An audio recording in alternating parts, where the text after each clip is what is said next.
ओम शांति। आज का बहुत सुंदर विषय है कर्मों की गुई गति,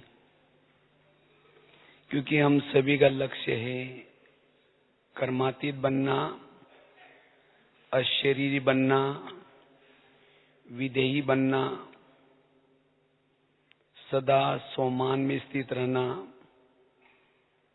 जीवन हमारा सदा सहनशीलता, नम्रता, मधुरता आदि आदि गुणों से ओतप्रोत रहे, भरपूर रहे। ये हमारा लक्ष्य है, जिसको बाबा कहते बाप समान। जैसे बाबा दया का सागर, शांति का सागर, अपकारी पर भी उपकार करता है, ये बाबा के गुण हैं। वैसे हमें भी बनना है, लेकिन इस सब के लिए और सभी बातों के साथ साथ कर्मों की गुई गति का ज्ञान भी जरूरी है। आज हमें ड्रामा का ज्ञान हुआ। वर्तमान समय संगम युग चल रहे हैं, श्रेष्ठ युग है। ये सब ड्रामा के ज्ञान के साथ भी कर्मों का ज्ञान भी जरूरी है। अगर सब कुछ हम आत्मा हैं, अब परम धाम जाना है, अशरीरी बनना है, विदेही स्थिति में रहना है, ये ज्ञान होने के साथ अगर कर्मों का ज्ञान हमें नहीं है, या कभी कभी हम कर्म गति की गहराई को भूल जाते हैं, तो जो हमारा ये लक्ष्य है अशरीरी बनना, विदेही बनना, बाप समान बनना, इसके अंदर विघ्न आ सकते हैं। चाहते हुए भी हम उस स्थिति में नहीं रह पाएंगे, क्योंकि अगर जिसको कर्मों का ज्ञान नहीं है, कुछ जीवन में परिस्थिति आती है, बातें आती है, उसे में न चाहते हुए संकल्प चलेंगे, ये ऐसा क्यों हो रहा है, ये मेरे साथ ऐसा क्यों होता है।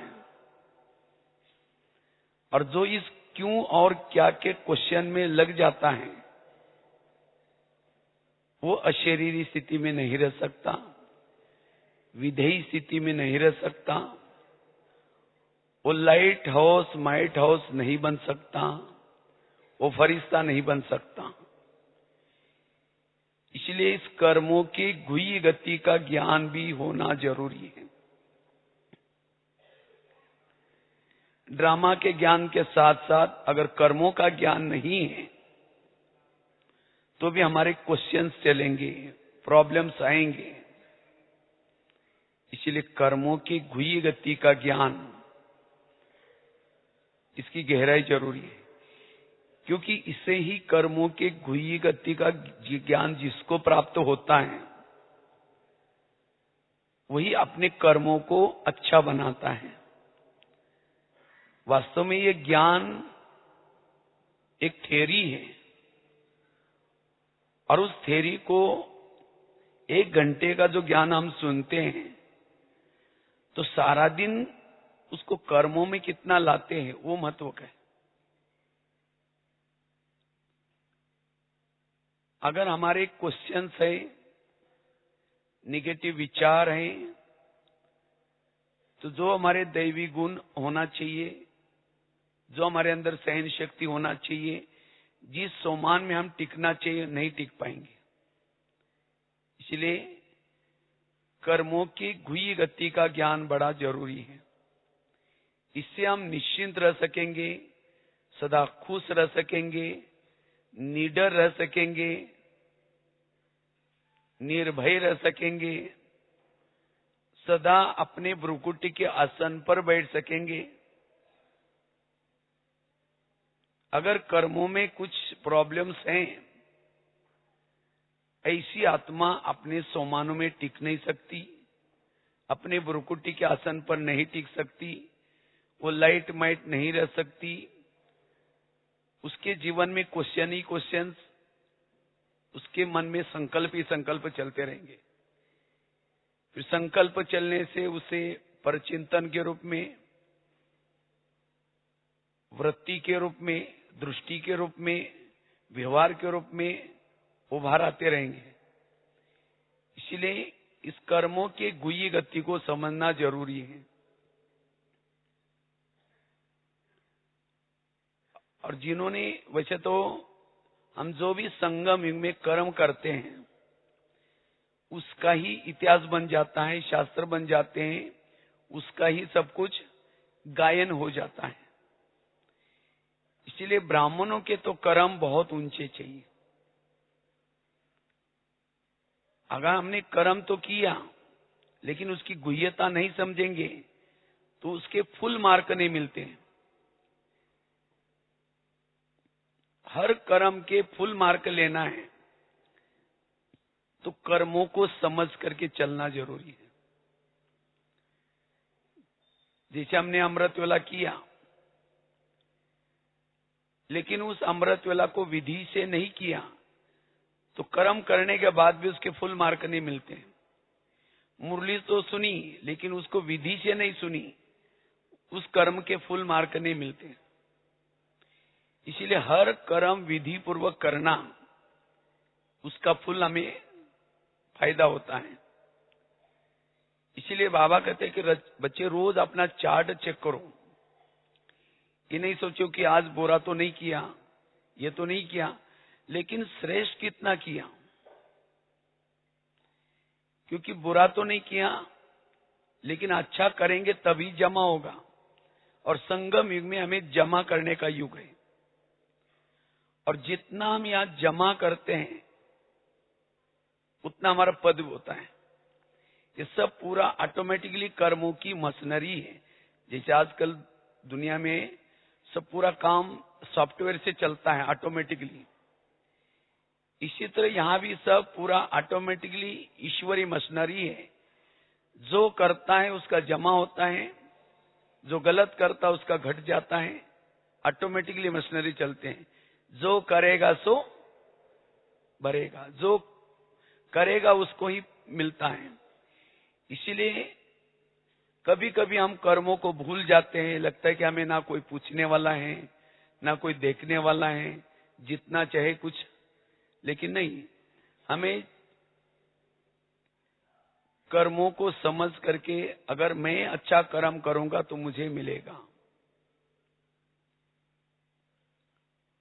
इसीलिए बाबा कहते बच्चे इस कर्मों की गुह्य गति को समझ करके चलो। और ब्राह्मणों के जो कर्म है उस कर्म तो हमें अच्छा श्रेष्ठ कर्म किया एक का 100 गुना 1000 गुना मिलता है। लेकिन उतना ही अगर एक कोई गलत किया तो 100 गुना 1000 गुना कट भी जाता है। लेकिन हम याद कितना करते हैं? जो श्रेष्ठ कर्म करते हैं वही याद रखते हैं, लेकिन हमारे से जो गलतियां होती हैं वो याद नहीं रखते।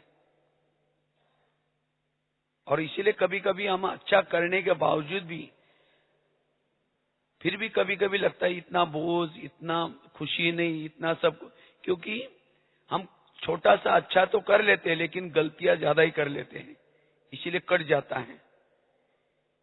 इसीलिए बाबा कहते बच्चे अपने कर्मों पर ध्यान दो। क्षुद्रपन से किया था वो अलग बात है, वैश्य में किया था वो अलग बात है, लेकिन अब हम ब्राह्मण हैं। ब्राह्मणों के जो कर्म है उस कर्म में थोड़ा भी कुछ गलत करते उसका कई गुना कट जाता है। इसीलिए बाबा कहते बच्चे कर्मों की गुह्य गति को याद रखते पुरुषार्थ करो। उसका महाभारत में बहुत सुंदर एक दृष्टांत बताते हैं। जब पांडव बड़े हो जाते हैं, कौरव भी बड़े हो जाते हैं, तो सबको लगता है कि अब राजकुमार किसको बनाया जाए, दुर्योधन को या युधिष्ठिर को। तो सभी कहते हैं भी योग्य है उसको ही राजकुमार बनाया जाए।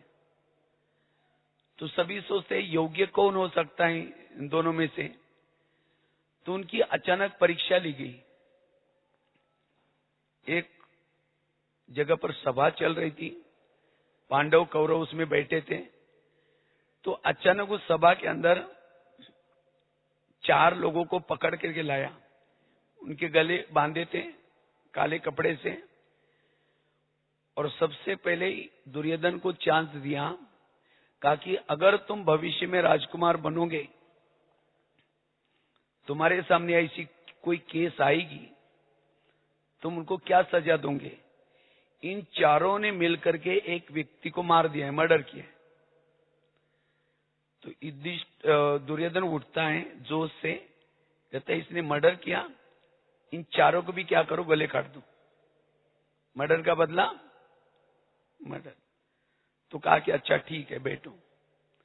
फिर वही प्रश्न युधिष्ठिर को पूछा गया, कहा कि अगर तुम्हारे सामने, समझो तुम राजकुमार बनोगे और तुम्हारे सामने कोई ऐसा केस आएगी, तुम क्या सजा दोगे। तो वो गंभीर हो जाता है,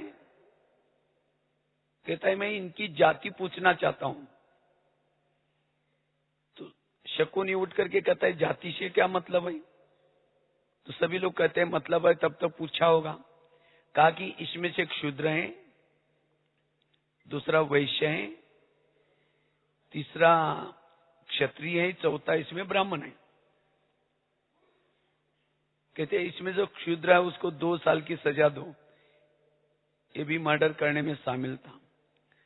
और इसमें जो वैश्य है उसको 4 साल की सजा दो, और इसमें जो क्षत्रिय है उसको 6 साल की सजा दो। और कहा कि इसमें जो ब्राह्मण है उसको क्या सजा देना है मैं नहीं कहूंगा, या आचार्य द्रोण बाजू में बैठे वो बताएंगे। ब्राह्मण है, ज्ञानी है, समझदार है, तो भी ऐसे कर्मों में वो शामिल था। तो कहने का मतलब हम क्षुद्र थे, गलतियां की माफ हो सकती है। वैश्य में की थी वो भी थोड़ी माफ हो सकती है, क्षत्रिय में की थी माफ हो सकती है। लेकिन अगर ब्राह्मण बनकर के हम गलतियां करते हैं, दूसरों को देख करके, अपने ही संस्कार के वश होकर के, कोई ना कोई बहाना मार करके, नहीं ये तो चल सकता है, ये तो हो जाता है, और ऐसी कर्मों की सजा बन जाती है। और तब जाकर के कभी हमारी खुशी गायब हो जाती है, न चाहते हुए भी योग नहीं लगता, फिर कहते बाबा की मदद नहीं मिलती। लेकिन हम भूल जाते हैं कि हमारे कभी कर्म भी गलत हो रहे। इसीलिए ब्राह्मण बनने के बाद हमें अटेंशन देना है, क्योंकि अब हम ज्ञानी हैं, समझदार हैं। इसीलिए बाबा कहते बच्चे कर्मों की घुई गति बड़ी निराली है, इसको समझ करके कर्म करो। समझो कोई अगर कोई डिमांड करता है, मुझे कुछ सेवा के लिए इतना पैसा चाहिए, तो बाबा क्या करता है, किसी को टच करता है, कहता है मैं तुमको इतना गुना दूंगा, तुम दे दो। अच्छा उसने तो दिया, उस व्यक्ति की डिमांड पूरी की, लेकिन उस व्यक्ति ने उस पैसे को कैसा यूज किया। अगर उसका दुरुपयोग किया, स्वयं के लिए यूज किया, स्वार्थ के लिए यूज किया, क्योंकि बाबा को उस आत्मा को रिटर्न देना है। तो जिसने डिमांड की उसको कई गुना करके देना पड़ेगा बाबा को, अन्यथा जिसने डिमांड की उसको क्या हो गया, उसके ऊपर बोझ चढ़ गया। इसीलिए बाबा कहते बच्चे कर्म गति को समझो। एक बार की बात है, मम्मा साकार में थी, तो मम्मा एक दिन सबके साथ भोजन कर रही थी। तो भोजन करते करते अचानक क्या हुआ, उन्होंने अपनी कटोरी उठा करके बाजू में पीछे रख दी। तो बाजू वाली बहन बोल रही थी क्या हुआ मम्मा। तो कहा कि अब चुप रहो, बाद में बताऊंगी। तो बाद में भोजन खाने के बाद फिर पूछा क्या बात आई, अपनी कटोरी, कहा कि उसके अंदर कीड़ा था। कहा कि उसी समय क्यों नहीं बोला। तो मम्मा ने कहा कि अगर मैं कहती हूँ कीड़ा है तो सभी लोग क्या करते, अपनी दाल को फेंक देते। अगर सभी दाल फेंक देते तो सबका बोझ भी, क्योंकि मेरे कटोरी में कीड़ा था, सबके कटोरी में कीड़ा तो नहीं था। वो सब का बोझ भी यज्ञ का इतना वेस्ट किया। कितनी कर्मों की गुई गति है। इसीलिए बाबा कहते बच्चे, हम जो भी कुछ करते हैं उसका हिसाब किताब रहता है, और इसीलिए जितना कर्मों को समझ करके जो कर्म करता है, श्रेष्ठ कर्म करता है, उतना ऊंचा पद प्राप्त करता है। तो सारा दिन में चेक करना है मैंने कितना जमा किया। अब कईयों को क्या लगता है, हम तो बीके तो बन गए, इसी संगठन के साथ जुड़ गए तो सतयुग में तो पहुंच ही जाएंगे। अब जैसे यहां से रिटर्न जर्नी कर रहे हैं, आप एक ही बस में जा रहे हैं, लेकिन जब ट्रेन आती है स्टेशन पर, कोई जनरल में जाता है, कोई स्लीपर में जाता है, कोई फर्स्ट क्लास में जाता है, कोई एसी तीसरे में भी जाता है, क्योंकि जिसके पास जैसे पैसा है उन्होंने। तो इसी तरह भले हम यहाँ संगठन में क्लास कर रहे हैं, लेकिन जिन्होंने जितना पुण्य जमा किया है, जिन्होंने कुछ जमा किया है, उस अनुसार कोई फर्स्ट क्लास में जाएगा, कोई जनरल में जाएगा, कईयों को लगता है कि हम यहाँ आए, संगठन में जुड़ गए तो हमें सब कुछ तो मिलेगा, लेकिन नहीं। बाबा ने इस संगम युग में हमें जमा करने के लिए ये यज्ञ रचा है। इस यज्ञ में जो जैसे सेवा करता है, जो जमा करता है, उतना उसको मिलता है। जिसने तन से खूब सेवा की, उसका तन तंदुरुस्त होगा। जिन्होंने कोई साधन लगाए सेवा में, तो इसीलिए हमें जैसे भविष्य में बनना है, वैसे हमें क्या करना है, सेवा करना है। क्योंकि जैसे कर्म करते वैसा हमें मिलेगा। एक बार की बात है, एक बहुत ही शादी से पहले बहुत दान पुण्य करते, लेकिन जब उसकी शादी होती है दान पुण्य नहीं करती, क्योंकि वो सेठ जी के घर में रहती है, उसकी शादी हुई थी। तो एक दिन उनका बहुत बड़ा महल था, वो सब बाहर बैठे थे। इतने में एक सन्यासी आया, उसको भिक्षा मांगता है, मुझे थोड़ी भिक्षा दो। उसको लगता है उसने क्या किया, वो जब भिक्षा मांगी तो वो खुद कहते हैं मैं बासी खाती हूँ और भूखी सोती हूँ, तुमको कहां से दूं। तो उसी समय वो सन्यासी को तो जब बोला, तो उस समय सास को तो गुस्सा आया, लेकिन सन्यासी था इसलिए कुछ नहीं बोला। फिर दोबारा कहा कि मुझे थोड़ी भिक्षा दो। दोबारा वो बहू कहते कि सुना नहीं तुमने, तो वो तो चला गया। सास ने उठ करके बहू को 2 थप्पड़ लगा दी। कहते तुमने तो मेरा नाम खराब किया, कब तुमको बासी खिलाया। कहता मैं हाँ रोज बासी खाती और भूखी सोती हूँ। कहते आज मेरी शादी इतनी अच्छी सेठ जी के घर में हुई है, ये तो मेरे पिछले जन्मों के पुण्य का यह फल है, इसीलिए मैंने कहा बासी खाती हूँ। और भूखी सोती हूँ अर्थात अगले जन्म के लिए मैं कुछ भी नहीं कर रही हूँ, इसीलिए मैंने कहा भूखी सोती हूँ। इसी तरह आज हमें इतना बाबा की पालना मिल रही है, इतना तरावटी माल रोज खजाना मिल रहा है मधुवन से यहाँ। तो ये सब अनेक जन्मों में हम जो कर्म बोए थे, कर्मों के बीच भक्ति के रूप में दर दर में भटके थे, उपवास किया था, व्रत किया था, उसी का फल आज ये पालना मिल रहे। तो कौन सा खा रहे? पिछले जन्मों का खा रहे हैं। लेकिन अगर ब्राह्मण बन करके कुछ बोया ही नहीं, कुछ किया ही नहीं, तो भविष्य के लिए कैसे सो रहे? भूखे सो रहे। इसीलिए हमें रोज कुछ ना कुछ पॉजिटिव कर्म कितने किए ये चेक करना है, क्योंकि कर्मों का भी एक गणित है। अगर कोई मन में निगेटिव विचार आया माइनस, अगर उसी निगेटिव विचार को कर्मों में लाया तो डिवाइड हो जाता है।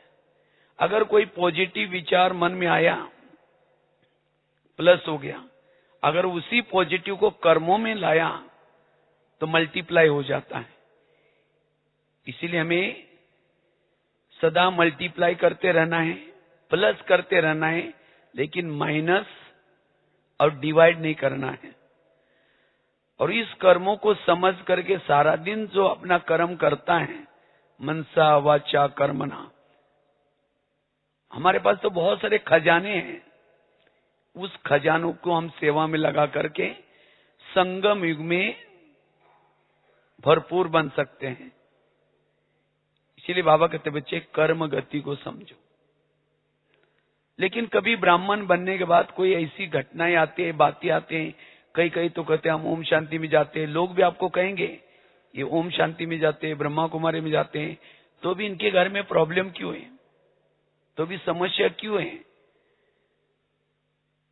ओम शांति में आते, बाबा के पास आते, कब से आ रहे हैं?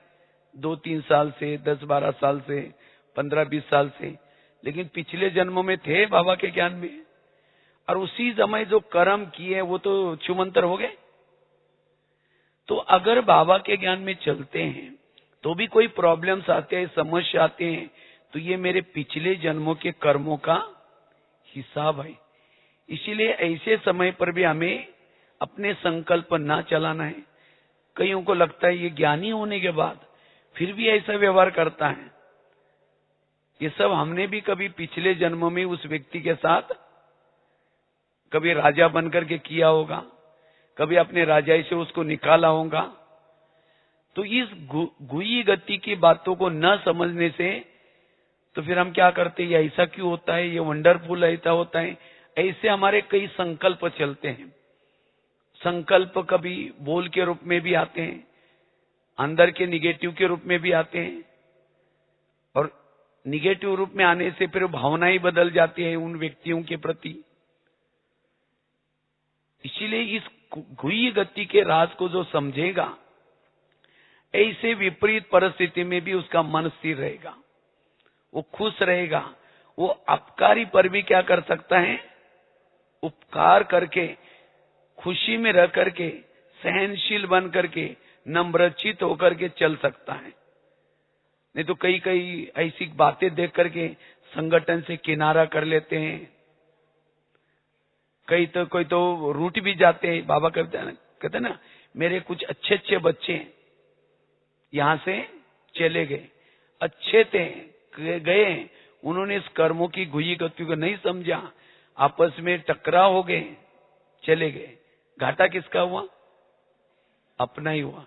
इसीलिए बाबा कहते बच्चे, अगर ब्राह्मण बनने के बाद भी कोई ऐसी बातें आती भी है, इस कर्म गति को समझ करके चलना है।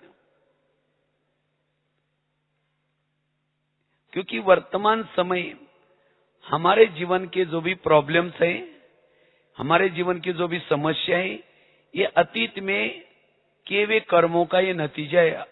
क्योंकि कभी कभी कोई फल तुरंत आता है, कोई पेड़ों को, कोई फल बहुत देरी से लगता है, लेकिन फल तो जरूर, बीज उगता जरूर है। इसीलिए हमने भी जो 63 जन्मों से जो भी कुछ कर्म रूपी बीज डाले हैं, वो वर्तमान, और ये तो हमारा लास्ट का जन्म है। आगे चल करके ऐसी ऐसी वंडरफुल बातें आएंगी, चाहे शरीर के रूप में आएंगी, आपस के स्वभाव संस्कार के रूप में आएंगी, प्रकृति के रूप में आएंगी। तो जिन्होंने इस कर्म की गुई गति को समझा है, ऐसे परिस्थिति में वो कैसे रहेंगे, अचल अडोल रह सकेंगे। ऐसे परिस्थिति में भी वो हल्के रह सकेंगे, लाइट रह सकेंगे। अन्यथा जब ऐसे क्वेश्चन हम करते हैं तो कभी कभी, बाबा ने संडे की मुरली चलाई ना, संकल्प हमारा बहुत बड़ा खजाना है, इस संकल्प की खजानों को बचाओ, पॉजिटिव सोचो। लेकिन कभी कभी कर्मों को न समझने से हम क्या होते हैं, निगेटिव में चले जाते हैं, और इसीलिए हमारा खजाना वेस्ट जाता है। इसीलिए उसको समझना जरूरी है। कर्मों को सुक्त करने के बाबा ने 3 तरीके रखे हैं। एक है, जितना योग करते हैं, तपस्या करते हैं, अगर कुछ हमारे उल्टे सुल्टे कर्म हो भी गए हैं तो सुक्त हो जाते हैं। अगर ये नहीं करते, योग तपस्या नहीं करते, तो प्रकृति के साथ अगर हमारे गलत कर्म है तो प्रकृति के तरफ से विघ्न आएंगे, हमें उसको सहन करना है। लोगों के साथ हमारे कोई गलत कर्म है तो उनके तरफ से बातें आएंगी, उसको सहन करना है। सहन करने से भी चुप तो होते हैं, लेकिन उस समय हम बाबा को कहते हैं बाबा ये क्या हो रहा है, मेरे साथ ऐसा हो रहा है, तो बाबा को दया आते है। बाबा क्या करता, वो कैंसल कर लेता है। कैंसल किया मतलब कोई खत्म नहीं हुए। फिर धर्मराज की पुरी में विनाश क्यों रखा है? विनाश है हमारे हिसाब किताब पूर्ण चुक्त करने के लिए। तो जिन्होंने योग बल से चुक्त किया, विनाश के समय उसके कोई हिसाब किताब नहीं होंगे। इसीलिए बाबा कहते बच्चे इस कर्म गति को समझो। इन्हें पता नहीं, कोई किताब बहुत दिन से पहले कभी एक छोटा सा पढ़ा था, शायद अपने ही विद्यालय का बना हुआ है। उसमें एक घटना मैंने पढ़ी थी, उसमें मुझे बहुत कई बातें स्पष्ट हो गई। उसमें कर्मों की घुई गति की एक बात थी। एक बॉम्बे के एक छोटे से बच्चे की एक कहानी थी। एक छोटा सा बच्चा था बॉम्बे में, अपनी माँ के साथ रहता था। तो एक बार वो सवेरे सवेरे माँ के साथ, वो मजदूरी का काम करते थे, झोपड़पट्टी में रहते थे। सवेरे सवेरे कोई वो जा रहे थे काम पर, इतने में उस बच्चे ने देखा सामने एक गुब्बारे वाला चल जा रहा था। तो उस बच्चा क्या करता है, वो दौड़ करके गुब्बारा लाने के लिए जाता है। हाईवे था, तो माँ को लगा इसको कुछ हो ना जाए, इसलिए माँ क्या करते है, उसके पीछे दौड़ती है। तो इतने में कार आई, उसने टक्कर लगाई, वो माता खत्म हो गई उसकी। तो उस बच्चे ने देखा मेरी चंचलता के कारण मेरी माँ ने प्राण गंवाया। तो आकर के वो भगवान को कहता है, भगवान एक तो आपने ये गरीब बनाया, मेरा बाप तो पहले ही लेके गया, उसका बाप नहीं था, और कहते मेरे माँ को भी लेके गए। तो बहुत रोता है, करता है। फिर बाद में 3-4 दिन वो खाना भी नहीं खाता, भगवान के ऊपर दोष लगाता है। आखिर 3-4 दिन के बाद झोपड़ी से बाहर आया, तो एक व्यक्ति उसको मिला, कहता है तुम मेरे पास आओ, मेरा एक चाय का लारी है, तुम काम करना वहां। तो लेकिन वो डांटता है बहुत उस छोटे बच्चों को। एक दिन ग्लास टूट गया तो बहुत डांटा उसको। उसके बाद उसको बहुत, जब ऐसी कोई बातें आती तो भगवान के ऊपर दोष लगाता है, कहते भगवान आपने मुझे कैसा भाग्य बनाया, देखो मेरे को ऐसा रोज डांटी मिलती है। आखिर उसने वो छोड़ दिया और दूसरा खुद का एक चाय का लारी चालू कर दी। तो चाय की लारी चालू की, उस समय उसकी शादी भी हो गई, तो उसको पत्नी भी मिली, वो भी झगड़ालू थी। तो एक दिन वो आ रहा था, तो किसी ने उसकी झोपड़पट्टी भी ले ली, कहते तुम्हारे माँ को दिया था, तुम यहाँ से चले जाओ। तो और फिर भगवान को कहता है भगवान देखो मेरा जीवन में दुखी दुख। तो आखिर एक दिन वो चाय बेच रहा था, इतने में 10-12 लोग आए, और वो लोग आकर के उसको चाय मांगा, चाय दिया, चाय पी के जाने लगे। जब जाने लगे तो उन्होंने उसको बहुत पिटाई की, उस बच्चे की पिटाई करके सामान भी बिखर करके चले गए। तो कुछ समय के बाद उसको होश आया, जैसे कि वैसे घर में गया। उसको लगा पत्नी तो कुछ सहयोग करेगी, लेकिन पत्नी ने उसको और 2-4 शब्द बोल दिया। तो उसी समय वो दुखी होकर के क्या करता है, वो खिड़की से ऊपर देखता है आकाश में। तो ऊपर देख करके कहते भगवान मेरा जीवन जहां भी जाता हूं मुझे ये सब प्रॉब्लम्स आ रही क्या, ऐसे ऐसे करके नींद लग गई। तो रात को 3-4 बजे उसकी नींद खुली, खिड़की से आवाज आता है बेटा उठो, बेटा उठो। तो उस समय उसकी नींद खुली। कहता है कौन है आप? कहते मैं तुम्हारा पिता हूं। कहते मेरा पिताजी? वो तो पहले ही शरीर छोड़ा हुआ है। कहते मैं तुम्हारे आत्मा का पिता हूं, परमात्मा। कहते भगवान मैं आपसे बात नहीं करूंगा, आपने तो मेरे को जीवन में कितना दुख दिया है, ऐसे ऐसे बोल। तो आवाज आता है कि बेटा ये सब मैंने कुछ नहीं किया, ये तुम्हारे ही पिछले जन्मों के कर्मों का हिसाब है, मैंने कुछ नहीं किया, चलो मैं तुम्हारा पिछला जन्म दिखाता हूं। तो उस बच्चे का उंगली पकड़ करके परमात्मा ने क्या उसको पिछले जन्म लेके गए। जब पिछले जन्म लेके गए, एक महल के पास लेके गए। तो बच्चा कहता है भगवान ये आप तो मुझे पिछला जन्म दिखाने वाले यहाँ कहाँ लाए? ठहरो बोले दिखाता हूं। तो देखा था एक कुछ कैदी थे, उनको सिपाही क्या कर रहे थे, मार रहे थे। तो उसी समय वो बच्चा कहता है वो भगवान को, भगवान ये इनको क्यों मार रहे हैं? कहता है इनके राजा ने इनको क्या किया, ऑर्डर किए। कहता है राजा इनको दया भी नहीं आती? कहता हाँ राजा तो है ही ऐसा। लेकिन भगवान ने कहा ये पता ही कौन है ये लोग, जो कैदी लोग, जिनको कहा कि जिन लोगों ने तुमको रात को 12 जो मारा था, तुम्हारा सामान बिखोर दिया था, उन लोगों का पिछला जन्म है। फिर कहता है तो हाँ फिर तो मारना चाहिए, बड़े खराब थे, अभी भी मुझे दर्द हो रहा है, इतना मारा है उन्होंने।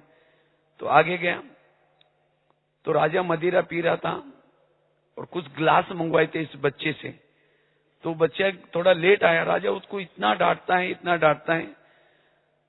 तो बच्चा कहता है भगवान ये क्यों करता है? बोला हाँ राजा है ये ऐसा।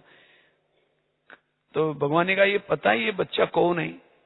जी चाय वाले ने तुमको डांटा था, ग्लास टूटते समय रोज डांटता था, उसका ही पिछला जन्म है। कहता अच्छा, इसलिए मुझे। फिर आगे गए तो कबीर कहता है तो बहुत डांटना चाहिए। फिर आगे गए थे, एक कोठड़ी के अंदर एक कैदी जिसको बेड़िया डाल करके उसका पूरा हड्डी हड्डी दिखाई पड़ रही थी। तो बच्चा कहते भगवान ये कौन है? कहा कि ये राजा का बड़ा भाई है। कहते अच्छा, इसके साथ भाई के साथ भी ऐसा किया? कहता हाँ राजा तो ही ऐसा। कहता है ये बड़ा भाई उसका राजा बनने वाला था, लेकिन ये छोटे भाई ने, अभी जो राजा है, उसने इसके ऊपर देशद्रोही का आरोप लगाया और उसको अंडरग्राउंड में रख दिया, प्रजा को किसी को पता नहीं, और बेड़िया डालकर रखा है। कहता राजा ऐसा अपने भाई को भी नहीं छोड़ा। लेकिन भगवान ने कहा ये पता है कौन है? तुम्हारे पत्नी का यह पुनर्जन्म है। कहता है अच्छा, इसीलिए मेरे साथ वो झगड़ा करती है। तो इसका मतलब भगवान ने कहा कि राजा कौन थे जानते हो? तुम्हारा ही पिछला जन्म राजा का था। तुमने राजा बनकर इन लोगों के साथ क्या किया? ऐसा ऐसा किया, और इसीलिए वो लोग अभी तुम्हारे साथ। तब वो बच्चा कहता है भगवान मैंने तो आपके ऊपर बहुत आरोप लगाया, मेरे से गलती हो गई, मुझे माफ करना। इतना ही नहीं, भगवान ने कहा कि तुमने राजा बनकर के अपने अधिकार का दुरुपयोग करके कई झोपड़पट्टियां जलाई, कई मां के गोद को सुना कर दिया, बच्चों को मरवा दिया, और जिसका फल आज तुम गरीब बने हो और ऐसे बने हो। तो कहने का मतलब इस घटना से हमें सिद्ध होता है हमारे जीवन में जितने भी कुछ प्रॉब्लम्स आते हैं, ये प्रॉब्लम हमारे ही कोई पिछले जन्मों के किए हुए कर्मों का फल है। इसीलिए उसको सोच करके, किसी को सुना करके, चिल्ला करके, जैसे आकाश में थूकने से थूका आता है, अपने मुंह पर आता है। इसी तरह ऐसे बातों को सोचना मतलब संगम युग का समय बर्बाद करना। इसीलिए बाबा कहते बच्चे इस कर्मों के घुई गति को समझ करके चलना है, और जो इसको समझ करके चलता है वो ड्रामा को समझने के बाद, नहीं तो कभी कभी ड्रामा को समझ करके भी क्या करते हैं, ये क्यों हुआ, ये मेरे साथ क्यों हुआ। और ये सब ड्रामा में जो विपरीत घटना भी आती है, इस घटना को जो पॉजिटिव रूप में लेता है, इसी घटना से उसका कल्याण है। ये सब ऐसी घटना में उपराम बनाने के लिए आती है। इसीलिए अगर हमें साक्षी अवस्था में रहना है, अपने संकल्पों को बचाना है, अपकार पर भी उपकार करना है, सहनशील बनना है, इस कर्म गति के राज को समझ करके चलना है, ताकि हम सोमान में स्थित रहे, सदा लाइट हाउस माइट हाउस बन करके रहे। क्योंकि हर आत्मा के अपने अपने कर्मों के हिसाब किताब है, और इस कर्मों के हिसाब अनुसार कई कहते नहीं नहीं इस दुनिया में तो अन्याय होता है, भगवान के घर में भी कई सोचते हैं अन्याय होता है, लेकिन नहीं, इस चाहे कलयुग हो चाहे कोई भी युग हो, ये कर्म क्षेत्र है। इस कर्म क्षेत्र में जो बोता है वही काटता है, जो करता है वही बढ़ता है। अगर ऐसा चल भी रहे हैं तो भी, जैसे आजकल नोट बंद हो गए ना, इसी तरह ऐसे कर्म वाले ये सत्युग की दुनिया में नहीं चलेंगे। वहां पूरा पॉजिटिव कर्म, पॉजिटिव, सदा जो पॉजिटिव वाला है वही चलता है। इसीलिए बाबा कहते बच्चे कर्मों को समझ करके चलो और सदा अच्छे कर्म करो। नहीं तो कई कहते हमारे घर के पास इतना भ्रष्ट व्यक्ति है, इतना गलत काम कर रहे हैं, तो भी क्या कर रहे हैं, भगवान तो इसका ही घर भर रहे हैं। अगर हम ईमानदार रहेंगे, सच्चे रहेंगे तो हम बहुत पीछे रह जाएंगे। इसीलिए हम भी कुछ गड़बड़ करना शुरू करते। अगर गड़बड़ करेंगे उसका फल भी वही मिलेगा। इसीलिए हमें सत्यता का मार्ग जो सुना है, कहते हैं ना भगवान के घर में देर है लेकिन अंधेर नहीं है। इसलिए हमारे आसपास के जो लोग हैं, चाहे बच्चे हैं, चाहे कोई सास है, चाहे कोई पति है, ये सब पिछले जन्मों के कर्मों को चुक्त करने वाले लोग हैं। कोई हमको देने के लिए है, कोई हमारे से, हमारा और कोई संबंध नहीं है, पिछले जन्मों का लेने देने का संबंध है। और जिसका लेने देने का पूरा हो जाएगा वो चला जाएगा। ये तो कभी कभी हम कहते हैं देखो ये ऐसा करता है, मैं कितना इसके साथ ये करती हूँ, कहते मैं इसको कभी दुआ नहीं दे सकती, इसने मेरे लिए क्या क्या किया है। और ये सब ऐसी बातें फिर हमारे वृत्ति को निगेटिव बनाती हैं, हमारे भावनाओं को निगेटिव बनाते हैं, दिल में उस व्यक्ति के प्रति निगेटिव बातें रहती हैं। बाबा तो कहते बच्चे एक व्यक्ति के प्रति भी अंदर निगेटिव है तो भ्रुकुटी आसन पर बैठने में थोड़ा सा हलचल हो जाएगा, संकल्प विकल्प चलना शुरू हो जाए। आजकल बाबा कहते ना अव्यक्त स्थिति या मन की एकाग्रता, मन का मौन, वो रखने के लिए ये कर्मों की घुई गति की बात भी हमें बहुत मदद करेगी।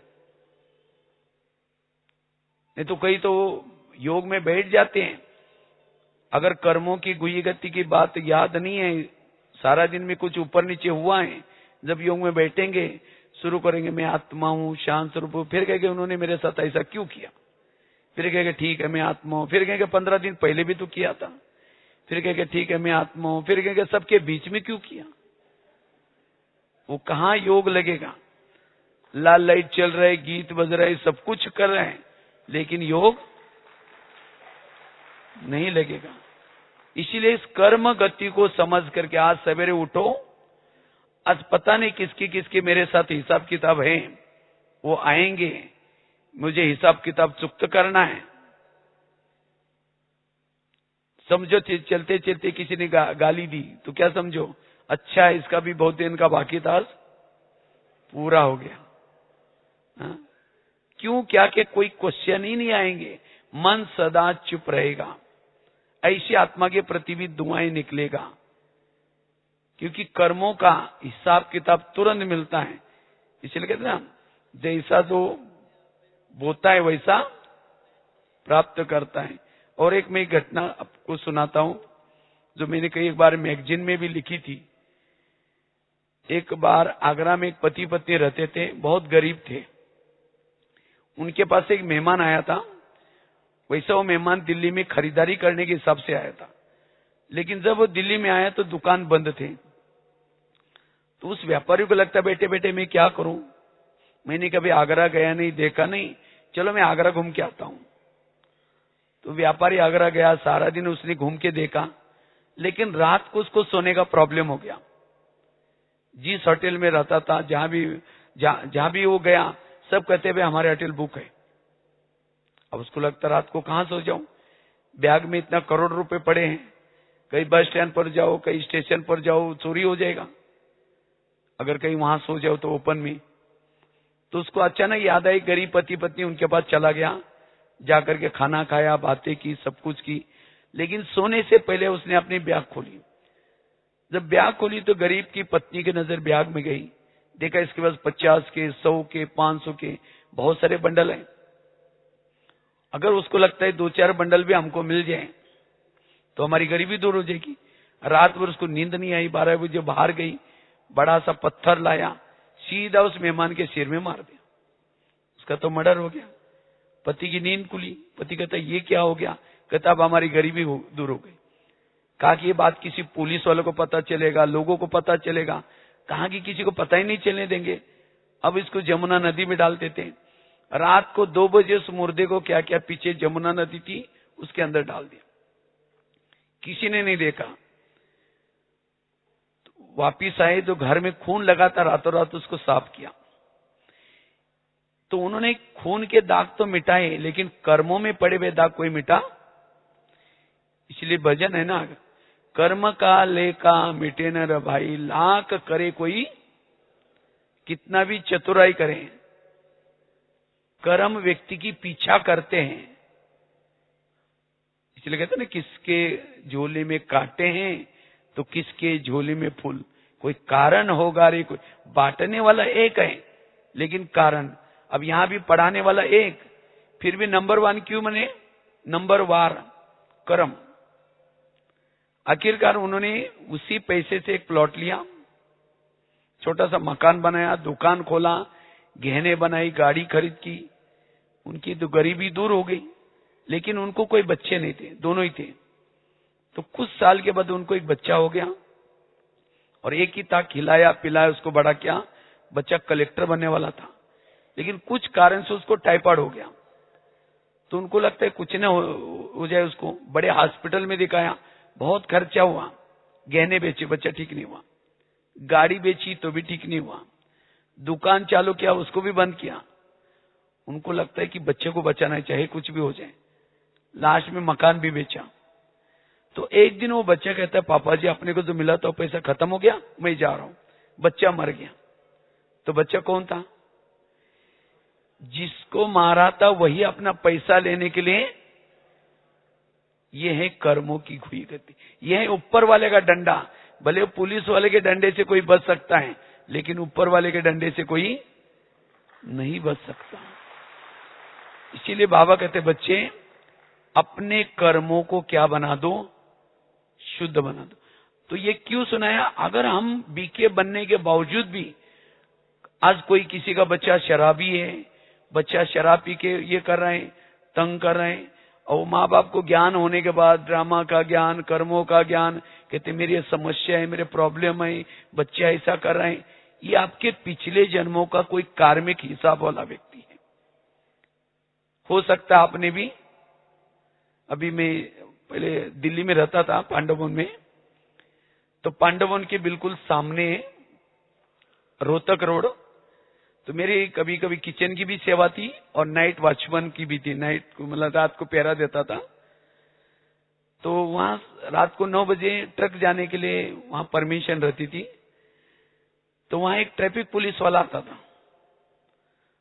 तो वो पानी पीने के लिए पांडववन में कभी आता था।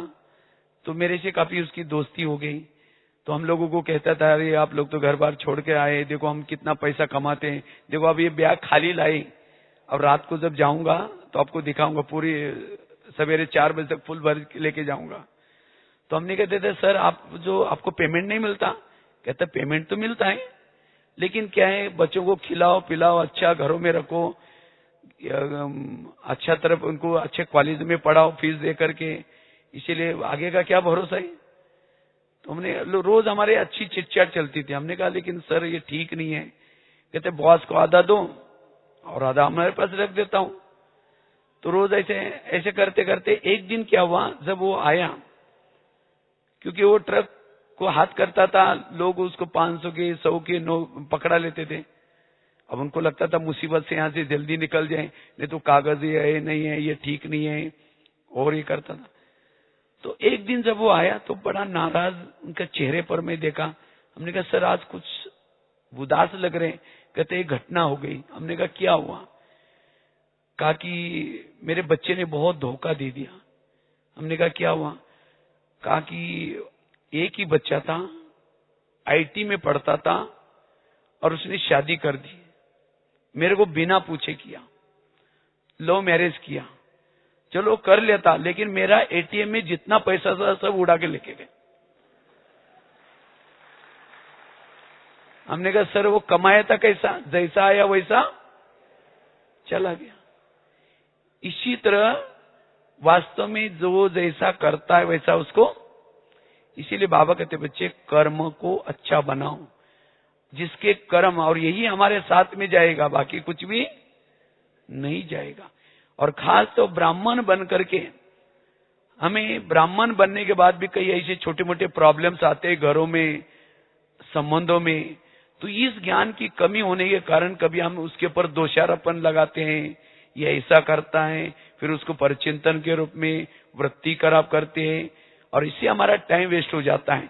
इसीलिए फिर हम जो बीजरूप बनना चाहिए, जो शांति का अनुभव करना चाहिए, जो सोमान में टिकना चाहिए, नहीं टिक पाते।